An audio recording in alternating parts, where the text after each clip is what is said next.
இன்னைக்கு நீங்கள் எல்லாரும் பார்த்துருப்பீங்க, அவன் இருக்கிற உயர்ந்த நிலையை பார்த்து பெருமைப்படலாம்.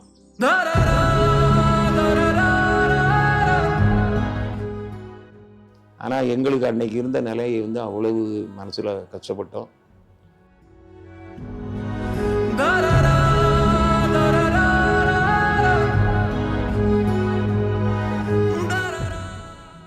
என் பையன் அன்பு மூத்த பையன்.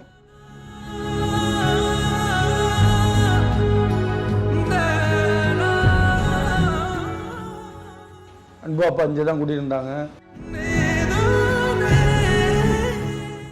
உங்களுக்கு 4 பையனும் அவங்க அப்பாவும் அம்மாவும் அவ்வளோ கஷ்டம் அவங்க பிள்ளைங்களை படிக்க வைக்கிறதுக்கு. இங்கே பக்கத்துலேயே ஆப்பக்குள்ளேயே ஒரு இரும்பு கடை வச்சு அதில் வர வருமானத்தை வச்சு தான் பிள்ளைங்களை படிக்க வச்சாங்க. படிக்கிற காலத்தில் ஒரு பெரிய இதாக ஆகணும் அப்படிங்கிற நோக்கத்தில் தான் படிப்பான் அவன். அது மட்டும் இல்லாமல் ஒரு புது நோக்கமும் அவன்கிட்ட இருக்கும். அதாவது படிக்கணும்னு ஆர்வமாக உள்ளவன். நாங்கள் எங்கள் குடும்பத்தை கஷ்டம் சொல்ல, இன்னும் 3 பசங்க இருக்காங்கடா, அவங்களாம் படிக்க வைக்கின்றா, நீ பரவாயில்ல, நீ ஏதாவது தொழில் பண்ணுற அப்படின்னு சொன்ன உடனே சரின்னு அவன் ஏற்றுக்கிட்டு உடனே திருத்தருக்குள்ள போய் கடையில் இருந்தான்.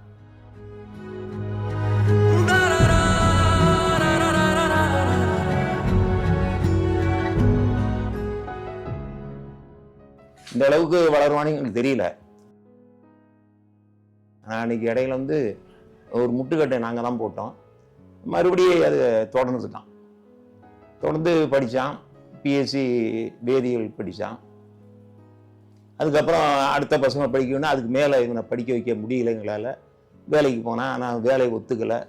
நான் சின்ன வயசுலேருந்து எனக்கு ஆசைப்பா ஆசிரியர் தான், அதனால் ஆசிரியர் பயிற்சி பள்ளியில் சேருங்க அப்படின்னு சொல்லி எங்கிட்டே கேட்காமே அவன் எல்லாத்துக்கும் அப்ளிகேஷன் போட்டான். கடனை வாங்கி போய் படிக்க வச்சோம். அறிவியல் பட்டதாரியா கூடூர் ஊராட்சி ஒன்றிய நடுநிலைப் பள்ளிக்கு வந்தார்.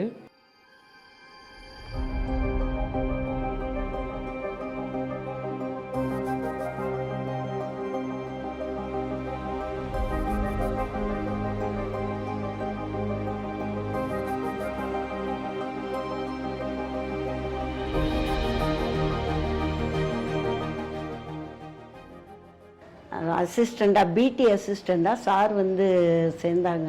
பிள்ளைங்கள்ட்ட சொல்லிக் கொடுக்கறதாகட்டும், இல்லை ஒரு இன்டர்வலில் இருந்தால் கூட அவருடைய பாடத்தில் ரொம்ப திறமையாக கொண்டு வரணும், பிள்ளைங்க நல்லா வரணும் அப்படிங்கிறதுல ரொம்ப எதிர்பார்ப்போடு இருப்பார். ஒரு மரியாதையாக அவ்வளோ இதாக இருப்பாங்க. பிள்ளைங்கள்லாம் அவங்க மேலே அவ்வளோ பாசமாக இருப்பாங்க.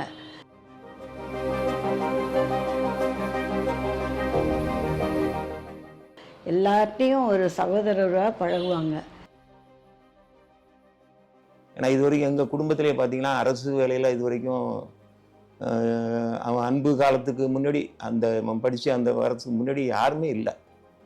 அது அரசு வேலை கிடைச்சதுங்களுக்கு நாங்கள் எல்லாருமே மகிழ்ச்சியாக இருந்தோம். ஒரு அரசு வேலை, ஒரு அரசு பள்ளி ஆசிரியர் அப்படின்னால ஒரு மதிப்பான ஒரு தொழிலாச்சு அப்படின்னு நினச்சிக்கிட்டு இருந்தோம். அவருக்கு என்னன்னா இதை விட பிஸ்னஸில் போனால் அது பிடிச்சிருந்துச்சு அவருக்கு. இந்த வேலை ஒரு குறுகிய வட்டத்துக்குள்ளார இருக்கும்.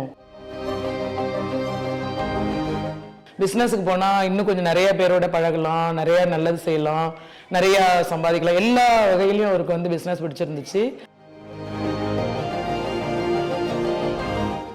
அப்புறம் திடீர்னு பார்த்தீங்கன்னா முழுமையாக அதில் இறங்கிட்டான். அப்போ எங்களுக்கெல்லாம் மனசு கஷ்டப்பட்டோம்.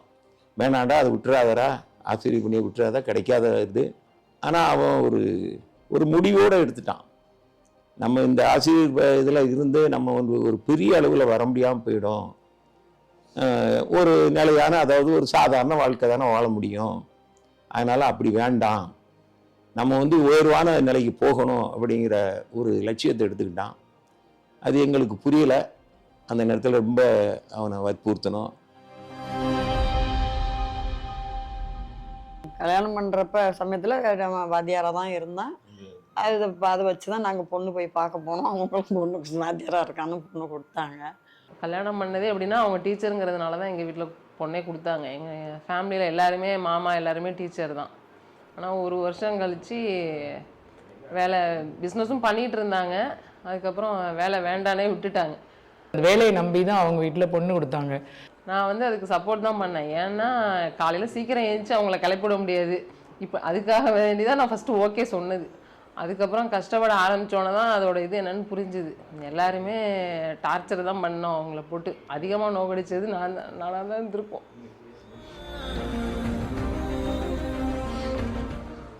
அப்போ இப்படி வேலையை விட்டுட்டு இவ்வளோ கஷ்டப்படணுமாடான்னு எங்களுக்கு தாங்க முடியாத மன வருத்தத்தோடு இருந்தோம். எனக்கு நல்லா ஞாபகம் இருக்குது. அவங்க குறிப்பாக வேலையை விட்டுட்டு பண்ணிகிட்டு இருக்கிற டைமில் நான் 2-3 மாதத்துக்கு ஒருக்கா ஊருக்கு வருவேன். ஒரு 3-4 நாள் தங்கியிருப்பேன். அந்த 3-4 நாள் தங்கியிருக்கிறப்ப டைமில் கூட எங்கள் வீட்டில் வெறும் சண்டை தான் நடக்கும். முதல்ல அவங்க வீட்லேயும் ஒரு அச்சுறுத்தல், சுற்றி டீச்சர்ஸுங்க, ஊரில் உள்ளவங்க, அவங்க குடும்பத்தார் எல்லாருமே என்ன பண்ணாங்கன்னா ஒரு ரொம்ப தொல்லை தான் அவருக்கு. அந்த வேலைக்கு போன்னு ஒரு டார்ச்சர் தான் கொடுத்தாங்க. எல்லாருமே சொல்லுவாங்க, இவர் என்ன களிமண் மாதிரி இருக்காரு, இவர் என்ன கல்லூனி, இவருக்கு ஏதோ ஆயிடுச்சுங்க, சைக்கோன்ற மாதிரி கூட நிறைய பேர் காதுபடவே சொல்லியிருக்காங்க. எனக்குமே அப்படிதான் இருந்துச்சு. நகையெல்லாம் போச்சு. அதிகமாக திட்டி தீர்த்துருவேன் நான் தான். எல்லாருமே வந்து அப்பப்போ மத்தசம் பண்ணி, எங்கள் அண்ணன்லாம் ஏஇஓவாக இருக்காங்க, அழைச்சிட்டு போய் பேசி திரும்பவும் டீச்சரை ஆக்கிடலாம் அப்படின்ற மாதிரி தான் எல்லாருமே அவங்களுக்கு டார்ச்சர் கொடுத்துருக்கோம்.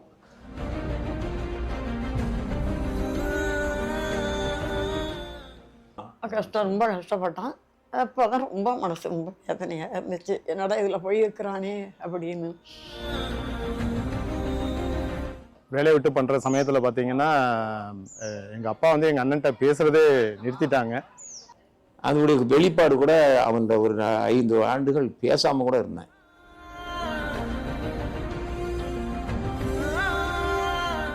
அப்பா வந்து பர்சனலாக எங்கள்கிட்ட இதேமாரிப்பா விட்ட வேலையை வந்து கவர்மெண்ட் வேலையை வந்து விட்டுட்டான். அதுக்கப்புறம் ஒரு 4 வருஷம் கழிச்சு அடுத்த குழந்தை வந்ததுக்கப்புறம் இவங்களுக்கும் உடம்பு முடியாமல் போயிடுச்சு. ரொம்ப படுக்கை ஆகிட்டாங்க. அந்த டெலிவரி ஆகிறப்ப அங்கே போயிட்டு டிஸ்சார்ஜ் பண்ணுறதுக்கு கூட எங்கள்கிட்ட பணம் இல்லை. நீ பிஸ்னஸ் அலைகிற பைத்தியமாகி தான் தெரிய போகிற பாரு. நீ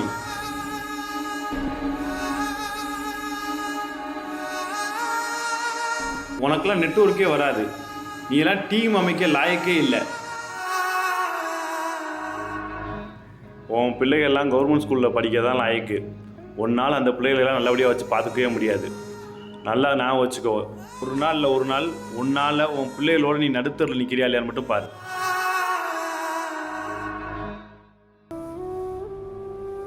காயப்பட்ட சிங்கத்தோட மூச்சு கர்ஜனையோட பயங்கரமா இருக்கும்.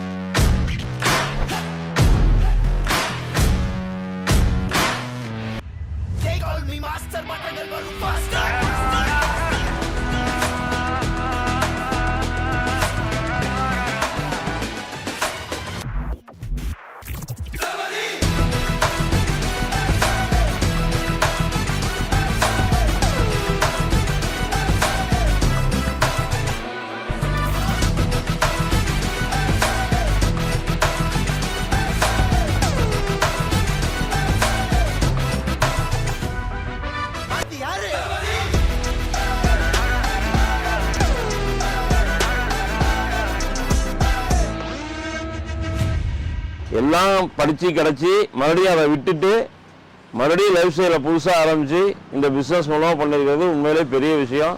கவர்மெண்ட் வேலையை விட்டுட்டு போகிறாங்களேன்னு. ஆனால் அவர் இன்னைக்கு பார்த்தா இன்னைக்கு ஒரு பெரிய லெவலில் இருக்கார். இங்கே வந்து நாங்கள் திருவாரூர் போகிறப்ப என் பேரில் 2 இடம் வாங்கியிருந்தாங்க.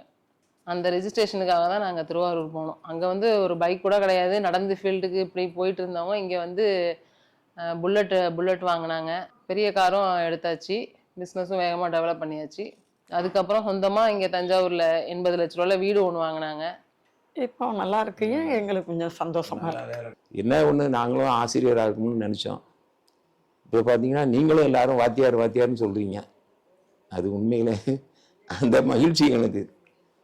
சின்னஞ்சிறு கூட்டுக்குள்ள சொர்க்கம் இருக்கு. அட சின்ன அன்பில் தானே ஜீவன் இன்னும் இருக்கு. வட்டாம்பூச்சி கூட்டத்துக்கு வட்டாயதுக்கு அடபாசம் மட்டும் போதும் கண்ணே, காசு வேணும் என்னத்துக்கு? பச்சை கிளிகள் தோளோடு